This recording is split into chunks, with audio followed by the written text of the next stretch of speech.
감사합니다. 우리 찬양대에 은혜로운 찬양, 성령의 열매, 마음에 꼭 와서 닿는 그런 찬양이었죠? 아멘. 저는 여러분들의 기도에 힘입어서 휴가를 잘 보내고 돌아왔습니다. 먼저는 자녀들과 함께하는 휴가를 가진 후에 Vacation from vacation. 휴가로 인해 휴가가 필요해서 그 후에 저만의 조용한 시간을 갖고 돌아왔습니다. 제가 없는 동안에 수고해 주신 우리 전도사님들 그리고 장로님들께 깊은 감사를 드립니다. 문득 제가 쉬는 동안에 뭐가 그렇게 좋았었을까? 돌아와서 돌이켜보니까 먼저는 두 자녀 모두 가정을 이룬 후에 오랜만에 함께 여행을 한 것이 좋았고요. 또 하나는 자연과 더불어 지내는 시간이 많아서 참 좋았습니다. 여러분, 이 알링턴에는 자연이 없습니까? 아닙니다. 어느 곳보다도 아름답고 교회에서 5분만 가면 정말 아름다운 그 트레일, 산으로 이어지는 트레일이 조지 워싱턴 포토막 리버까지 연결이 됩니다. 이런 좋은 자연 환경이 우리 주변에도 많은데 다른 점이 있다면 제 자신이 일상을 떠나서 자연인으로서 자연으로 나간 것이 좋았던 것입니다. 무슨 일을 하겠다는 부담이 없이 그대로 눈앞에 펼쳐지는 자연을 보니 모든 것이 선물이요, 또한 모든 것에서 하나님의 임재를 누릴 수가 있었습니다. 새벽에 바다로 나가서 해가 뜨기를 기다리면서 아침이면 어김없이 해가 떠오르는 그것이 되게 신비롭고 아주 감사하게 느껴졌습니다. 어두운 새벽에 찬란한 빛을 바라며 떠오르는 그 태양 하나만 보고도 감탄사를 연발하며 모든 것을 다 가진 것처럼 좋아했습니다. 제법 찬바람이 느껴지는 그런 바닷바람을 맞으며 그 떠오르는 태양 앞에 마주 섰을 때 마치 그 태양이 저를 위해서 바다에 붉은 길을 내고 실크 로드 같은 길을 내고 그 길을 따라서 따뜻한 온기가 제게로 다가오는 것을 느끼며 얼마나 감사했는지요. 하나님, 저를 이렇게 따뜻하게 해주시네요. 감사합니다. 그렇게 한참 동안 그곳을 떠나지 못하고 있었을 때에 문득 시편의 말씀이 떠오르고 그 시편 19편을 읊조려 보았습니다. 해는 그의 신방에서 나오는 신랑과 같고 그의 길을 달리기 기뻐하는 장사 같아서 하늘 이 끝에서 저 끝까지 하늘 저 끝 사방으로 운행하고 있다고 그렇게 고백하는 시편이었습니다. 이 시편은 창조주 하나님의 사랑을 이 우주에 가득한 태양의 열기에 비유하여 찬양하는 것입니다. 저는 이렇게 며칠 동안 새벽 바다에 나가서 그 해의 열기로 따뜻하게 해주시는 하나님의 임재로 인해 마냥 행복했습니다. 여러분 죄송합니다. 휴가를 저 혼자 갔다 와서 저 혼자 행복하다고 하는 것을 참 양해해 주시기 바랍니다. 여러분, 이것은 제가 평상시에는 해가 떴구나 하고 무심히 바라보던 그 자세가 아니고 미리 해가 뜨기를 간절히 기다리고 기대하는 마음으로 저의 모든 의식을 그곳에 집중했기 때문에 가능한 일이었습니다. 그리고 제가 돌아가면 우리 교우들과도 이 행복을, 이 우주에 가득 찬 하나님의 임재를 경험하는 이 의식을 훈련함으로써 얻게 되는 이 행복을 나누어야겠다는 생각을 하게 되었습니다. 교우 여러분, 날마다 떠오르는 태양만 바라보아도 하나님의 임재를 볼 수 있지만 사람들은 일부러 그 사실을 인식하지 않습니다.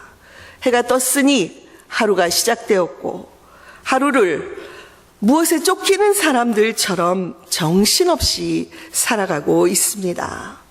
그래서 일상에서의 하나님의 임재를 놓치고 어쩌면 우리는 이렇게 메마르게 살아가고 있는지 모릅니다.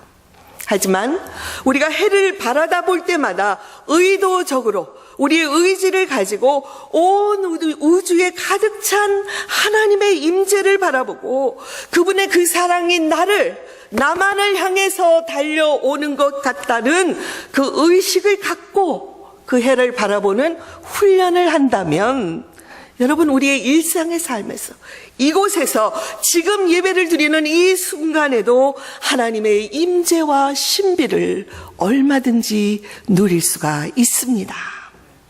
문제는 우리 자신에 달려있는 것입니다.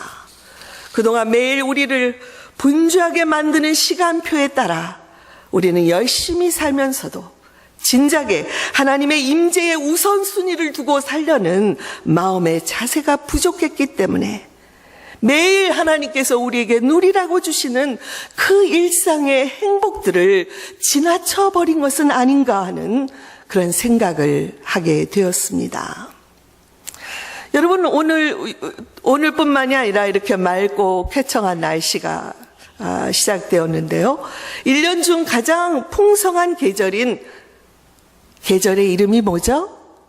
가을의 문턱에 저희들이 와 있습니다. 가을 하면 수확의 계절로 논밭에서는 추수가 한창이고 햇 곡식과 과일들이 풍성하게 나오는 때입니다. 이렇게 가을의 향내를 맡으며 자연 속에서 가졌던 저 자신의 성찰의 시간 동안 저는 이 가을에 어떤 열매들을 우리 주님께 올려드릴 수가 있을까 생각을 해보았습니다. 언뜻 제 열매 이 바구니가 너무 빈약한 것 같아서 주님께 송구한 마음이 들었습니다. 여러분, 재미있는 사실은요, 작년에는 제가 우리 교회에 처음 와서 얼마 안 됐을 때죠. 이 마당에 있는 감나무, 무화과 나무의 그 무화과의 열매들에 제가 홀딱 반해서 그것을 따먹고 바라보는 재미가 굉장히 쏠쏠했었거든요. 근데 올해는 이상하게 이 세 그루의 감나무 모두에 열매가 없습니다. 그리고 지난 겨울에 이 무화과 나무가 다 얼어버렸기 때문에 올해에는 이 무화과 나무에서도 열매를 얻지 못할 것 같습니다. 제가 어찌된 일인지 모르겠다고 요엘 목사님한테 말하니까 그 목사님이 말씀하시기를 다른 곳에서도 다 들었다면서 이 지역 전체에 이런 비슷한 현상이라고 말씀을 하시더라고요. 어쨌든 나무들뿐만이 아니라 교회적으로 풍성하지 못한 모습에 부끄러워하는 이 저의 마음을 아시기라도 한 듯 제 안에 성령께서 이렇게 말씀하시는 것 같았습니다. 눈에 보이는 열매만 보려 하지 말고 하나님의 임재를 보여주는 성령의 열매를 생각해 보라. 교회 여러분, 우리가 하나님을 믿고 예수님을 구주와 주님으로 영접하면 우리가 의식하든 의식하지 못하든 성령께서 우리 안에 거하시기 시작합니다. 성령님은 우리 안에 거하시면서 크게 두 가지의 선물을 주십니다.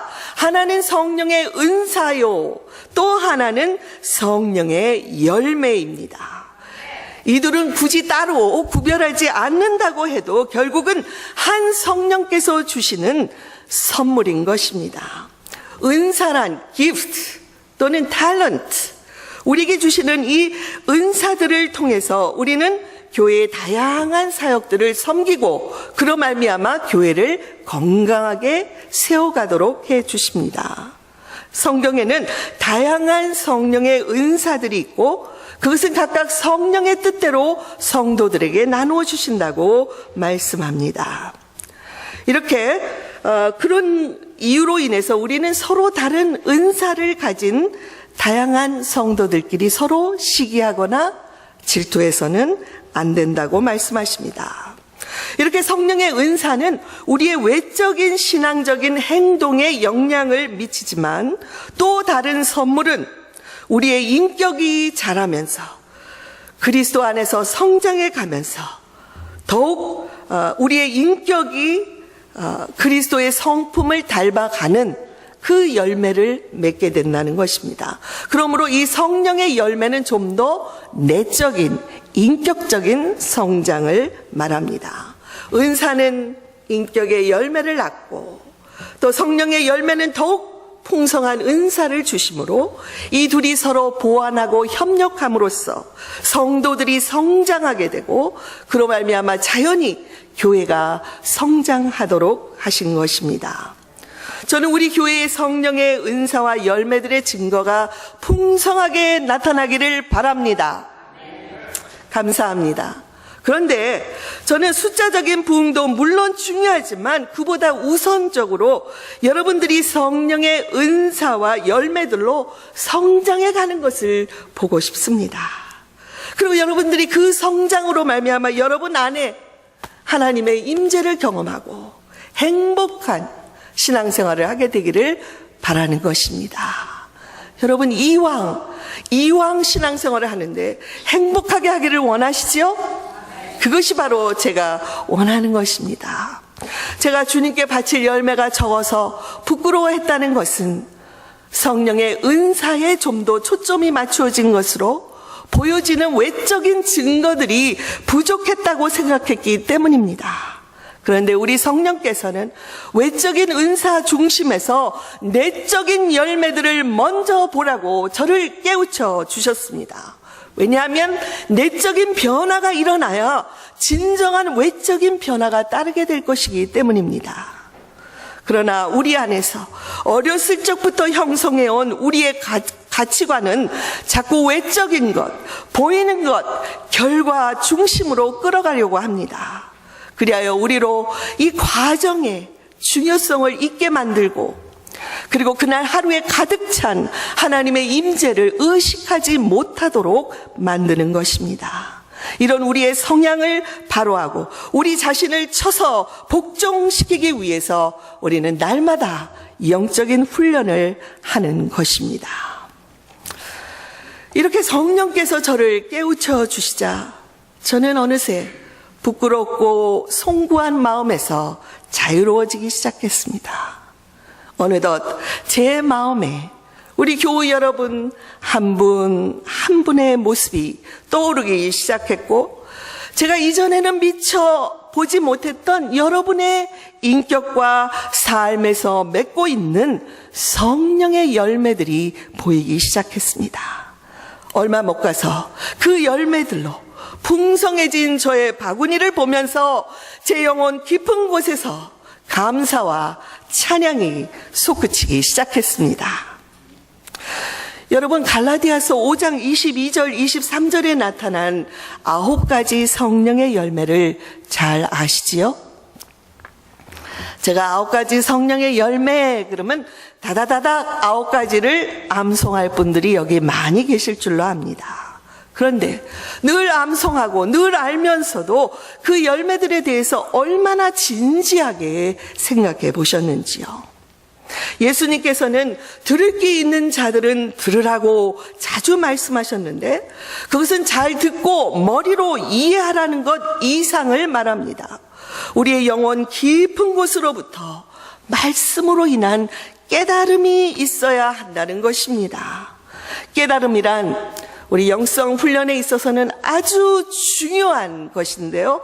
우리의 느낌이나 감정, 경험보다 더 중요한 것으로 말씀의 깨달음, 내적인 자각이 있어야 우리가 이 세상에서 예수 그리스도의 삶을 살 수 있게 되는 것입니다. 또한 이 깨달음은 우리 내면에서 말씀하시는 성령의 음성과도 같습니다. 또 목사님 성령의 음성을 어떻게 들읍니까? 그것이 바로 깨달음의 방법으로 올 수 있는 것이죠. 또한 목사님 제가 어떻게 해야 이 문제의 분별을 할 수 있겠습니까? 성령께서 우리에게 깨달음을 통해서 분별하도록 도와주십니다. 우리가 살면서 하나님을 내가 경험하지 못했다고 하나님이 여기 안 계신 것이 아닙니다. 하나님은 항상 살아 계십니다. 그런데도 우리가 모일 때마다 주여 임하시옵소서, 우리 가운데 어서 오시옵소서라고 기도하는 것은 하나님이 우리 안에 이미 계시지만 우리의 의식 가운데 더 선명하게 임재하심으로 내 안에 깨달음을 얻게 해달라는 그런 간청인 것입니다. 오늘 본문에서의 성령의 열매들은 우리가 하나님과 연합하여 살아가고 있는 증거들이라고 할 수 있습니다. 여러분 스스로 여러분 안에 어떤 성령의 열매들이 자라고 있는지 점검해 보셨는지요? 성령의 열매는 예수 그리스도의 성품의 9가지의 대표적인 특성들이라고 할 수 있습니다. 우리가 영적으로 성숙해 갈수록 그런 성품을 닮아가게 되고 그 증거로 성령의 열매들이 우리 삶에서 맺히게 되는 것입니다. 그리고 이 열매들을 볼 때 우리는 우리 안에 계신 하나님의 임재, 그렇지, 하나님께서 계셨기 때문에 가능할 수 있었지라는 그런 고백과 확신을 할 수 있는 것입니다. 제가 짧은 시간이지만 이 9가지 성령의 열매를 간단하게 살펴보도록 하겠습니다. 첫 번째 열매는 우선 무엇입니까? 다 같이 사랑입니다. 영어로 love 혹은 charity. 히라보로는 아가페가 사용되었습니다. 아가페는 이기적으로 받으려 하는 사랑과 정반대되는 무조건적으로 주는 희생적인 사랑을 말합니다. 일반적으로 사랑은 그 사람이든 그 대상이 사물이든 그것을 죽도록 바라고 원하는 것이라고 생각을 하지만 그런 사랑은 히라보의 에로스에 더 가깝습니다. 때로는 이 charity라는 단어의 의미 때문에 자선이나 자비를 생각하지만 더 정확히는 하나님의 unconditional love, 무조건적인 사랑에 우리가 동참하는 것입니다. 여러분, 우리가 그 사랑을 할 수 없기 때문에 제가 동참한다는 단어를 사용했습니다. 하지만 불가능할 것 같지만 우리가 영적으로 성장해 가면서 또 성령께서 이 사랑의 열매를 선물로 우리에게 주시면 우리도 희생적인 사랑을 할 수가 있습니다. 요한일서 4장 8절에서 하나님은 사랑이시라고 말씀하셨습니다. 사랑이신 그 하나님의 형상으로 지음받은 우리들은 그 하나님의 사랑이 우리 삶의 근원이고 생명이고 매일을 살아갈 힘의 공급원입니다. 그런데 여러분, 우리가 본문에서 19절에서 21절까지에 열거되어 있는 육체의 일, 그는 모두 자기 안에 있는 하나님의 형상을 부인하는 일뿐만이 아니라 다른 사람, 상대방 안에 있는 하나님의 형상을 부인하기 때문에 저지르는 것들입니다. 그러므로 저와 여러분이 하나님의 임재 안에 거하고 있는 증거를 보려면 내 안에 하나님을 향한 사랑, 이웃들을 향한 사랑이 얼마나 있는지를 보면 알 수 있습니다. 예수님께서도 내가 너희를 사랑한 것 같이 너희도 서로 사랑하라 말씀하셨습니다. 나에게 잘해주는 사람들뿐만이 아니라 나를 욕하고 핍박하고 대적하는 자들일지라도 그것을 그대로 되갚지 않고 사람이기에 단번에 사랑할 수는 없지만 적어도 하나님 그럼에도 불구하고 사랑할 수 있는 능력을 제게 주시옵소서라고 기도할 수 있도록 인도해 주시는 것입니다. 두 번째 성령의 열매는 무엇이죠? 희락입니다. 지금 갈라디아서를 펼치지 마십시오. 희락, 기쁨을 말합니다. joy. 이것은 세상적으로 필요한 모든 것이 다 충족되었기 때문에 기뻐하는 것이 아닙니다. 성령께서는 하나님과의 건강한 관계를 맺고 있는 그 영혼 안에 Spirit of the joy, 기쁨의 영을 부어 주십니다. 기쁨은 우리의 속사람이 자라고 있다는 증거요, 거짓 자아로부터 우리가 자유롭게 되었다는 증거로 주어지는 것입니다. 우리 성도들이 진정하게 행복을 누리는 것은 우리 내면으로부터 내가 하나님의 사랑을 받고 있어, 아 하나님이 나를 사랑하고 계셔 라는 이 확신과 아무도 그렇기 때문에 내 안에 있는 이 행복, 이 하나님의 임재를 빼앗아갈 자가 없어 라는 확신을 가질 때에 성도는 진정한 행복을 누릴 수가 있습니다. 여러분, 주께서 우리 안에 이 기쁨의 선물을 주셨다는 것을 잊지 마시기 바랍니다. 아무도 저와 여러분 안에 있는 이 기쁨을 빼앗을 자가 없습니다. 아멘. 세 번째 성령의 열매는 무엇인가요? Peace, 평화. 여러분, 평화란 제가 근래에 자주 이야기를 했지만 오늘 여기서의 평화는 제가 다르게 여러분한테 말씀을 드립니다. 평화는 정의의 산물이다. 전쟁이 없는 것뿐만 아니라 이렇게 얘기했지만 오늘 이 평화란 스스로 자신이 아무것도 아님을 인정하는 자들이 주님 앞에 나는 아무것도 아닙니다. 내가 이루고 있는 것, 내가 가진 모든 것도 아무것도 아닙니다라고 인정할 수 있는 자들 안에 하나님의 깊이 그 뿌리를 내려서 하나님 앞에 연결되어 있다는 그런 확신을 가진 자들 안에 만족함을 누릴 수 있는 상태가 바로 평화의 상태입니다. 평화의 열매는 삶의 고난이나 어려움 중에서도 슬픔이나 분노의 감정이 올라오는 것을 초월할 수 있도록 해주시고 영혼 가장 깊은 곳으로부터 모든 일이 잘 될 것이야, 선하게 이루어 주실 것이야 라고 믿을 수 있도록 도와주십니다. 여러분, 이 평화의 열매를 성령께서 우리에게 주시는 것입니다. 네 번째 열매는 무엇인가요? 오래 참음, long suffering or 또는 patient를 말합니다. 여러분, 오래 참음이란 하나님의 약속을 굳게 신뢰하기 때문에 어떤 상황이 와도 요동치지 않고 흔들리지 않은 상태를 말합니다. 이 인내의 열매를 가진 자들은 더 이상 인생의 안전을 위해서 내 인생의 안전감을 어디서 찾느냐, 내 소유나 내가 성취한 것들에 의지하지 않고 오직 하나님만을 의지합니다. 왜냐하면 하나님께서 필요할 때면 나를 보호하시고 도와주실 것을 믿기 때문입니다. 인내의 열매는 우리 안에 여러 가지 감정이 일어날지라도 그 감정에 이리저리 휩싸이지 않고 그것을 스스로 다스릴 줄 알도록 도와주시는 것, 그것이 바로 인내의 열매입니다. 다섯 번째 성령의 열매는 kindness, 자비입니다. 자비란 하나님의 임재하심에 대한 의식이 자라가면서 모든 사람들에 대해서 나에게 잘해주는 사람이든 나를 대적하는 사람들이든 그들의 한계와 그들의 부족함을 그대로 수용할 줄 아는 여유로움을 말합니다.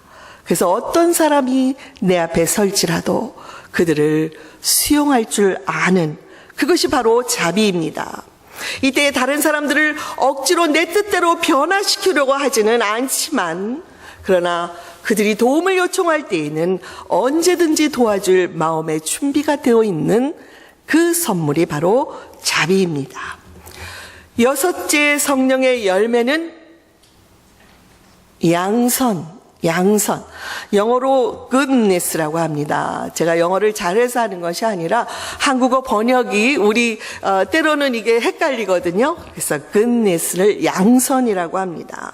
양선이란 하나님이 창조하신 모든 것이 선하게 지음받았다는 것을 확신하고 그 피조물들과 나도 조화를 이루기 위해서 노력하려는 의식을 말합니다. 이 양선의 선물을 받으면 일상에서 일어나는 모든 일들 속에서 하나님의 사랑을 보려는 성향을 가집니다. 기쁜 일이든 슬픈 일이든 어려운 일이든 그 속에서 하나님이 계신가? 하나님의 사랑은 어떻게 나타나고 있는가? 그것을 바라보는 시각을 갖는 것, 그것이 바로 양선입니다. 때로는 고통의 순간에도 하나님의 선하신 뜻을 찾으려고 노력합니다. 여러분, 온 세계가 지금 인간의 이기적인 욕심이 낳은 다양한 환경의 오염으로 신음하고 있지만 아직까지는 이 피조물 안에 있는 하나님의 창조의 아름다움을 인정하며 살아가는 자들입니다. 7번째 성령의 열매는 충성입니다. 충성. 우리 충성이란 자비를 역동적으로 실천하는 삶의 모습이라고 말할 수가 있습니다. 하나님의 사랑을 마음에 품고 우리의 도움을 필요로 하는 사람들을 위하여 아무것도 바라지 않고 아낌없이 베푸는 삶을 살아가는 것입니다. 그로 인해 행여나 하나님으로부터 혹은 다른 사람들로부터 어떠한 인정도 전혀 기대하지 않습니다. 왜냐하면 그 영혼 안에는 이미 하나님의 사랑으로 충족되어 있다는 것을 알기 때문입니다. 8번째 성령의 열매는 뭐죠? 온유입니다. 온유, gentleness. 온유란 하나님께서 피조물들을 사랑하고 유지하시는 그 방법에 나도 동참한다는 것을 말합니다. 온유한 자는 최선을 다해서 하나님을 섬기지만 언제나 자기 뜻보다는 하나님의 뜻이 이루어지기 위해서 때가 되면 조용히 겸손의 자리로 내려갈 줄 아는 자들입니다. 하나님을 찾으려는 인간적인 어떤 노력, 그것이 영적인 것이라 할지라도 그 억지로 하려는 노력을 내려놓고 대신에 하나님께서 스스로 자신을 우리 안에 드러내 주실 때까지 기다릴 줄 아는 자들입니다. 우리 성령께서는 이 온유의 선물을 통해서 우리 안에 있는 허영과 거짓과 교만과 시기와 질투를 점점 더 사라지게 하시고 대신에 있는 모습 그대로 언제 어디서든지 누구 앞에 자기 모습을 내어놓을지라도 두려워하지 않는 그런 여유로움을 주십니다.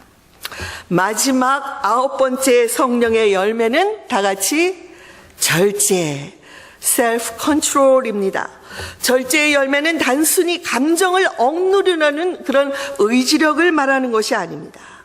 이것은 하나님께서 변함없으신 사랑으로 우리 안에 임재해 계시고 그리고 삶의 안전을 얻기 위해서 이제까지는 다른 곳을 쳐다보고 노력했을지 모르지만 이제는 다 내려놓고 그래 부족해도 그래 연약해도 하나님께서 이 모든 것을 넉넉히 이길 수 있는 힘을 주실 것이야. 그런 믿음으로 살아가는 자들입니다. 여러분 이렇게 성령의 9가지 열매를 살펴보았는데 특히 이 말씀은 저의 신앙 여정의 멘토이신 토마스 키링 신부님의 성령의 열매에 관한 책을 제가 읽고 묵상한 가운데 여러분에게 말씀을 전해드렸습니다. 사랑하는 교우 여러분, 알코올 중독자들의 치료 모임인 알코올릭 애너미어스라는 12스텝 프로그램에 가면 1단계 치료 단계에 처음 각자 자기를 소개할 때 나 누구누구는 알코올 중독자입니다 라고 고백함으로써 1단계가 시작됩니다. 자기의 문제점을 인정하는 것에서부터 치료를 시작하는 것이죠. 오늘 제가 성령의 열매에 관한 말씀을 드린 것은 여러분이 그렇게 살지 못하고 있는 것을 지적하려는 것이 아닙니다. 오히려 성령님께 자신의 있는 모습 그대로를 보여달라고 기도하면서 스스로 성찰의 시간을 가져보라고 말씀드리는 것입니다. 우리 하나님은 좋으신 하나님이십니다. 제가 스스로 열매 없는 삶을 부끄러워했을 때 오히려 우리 교회와 우리 교회의 교우들의 삶에 나타나고 있는 내적인 열매들을 보라 그렇게 인도해 주신 분입니다. 이 세상에 그 누구도 어느 성자라 할지라도 하나님 앞에서는 한없이 부족합니다. 제가 여기 서 있을 수도 없습니다. 저 밑으로 저는 내려가야 됩니다. 이런 부족한 자신의 삶을 자각하는 데서부터 하나님과의 연합의 삶이 시작될 수 있었다는 것을 기억하시기 바랍니다. 우리에게 성큼 다가온 이 결실의 계절을 맞아 우리 각자가 얼마나 성령의 열매를 맺고 있는지 돌아보고 부족한 삶을 채워주시려고 우리에게 날마다 다가오시는 우리 주님께 도움을 구하는 저와 여러분이 되기를 바랍니다. 그래서 매일 우리의 일상의 삶에서 하나님의 임재를 경험하며 영혼 깊은 곳으로부터 행복이 넘치는 그런 삶을 날마다 살아가시기를 주님의 이름으로 축원드립니다. 아멘.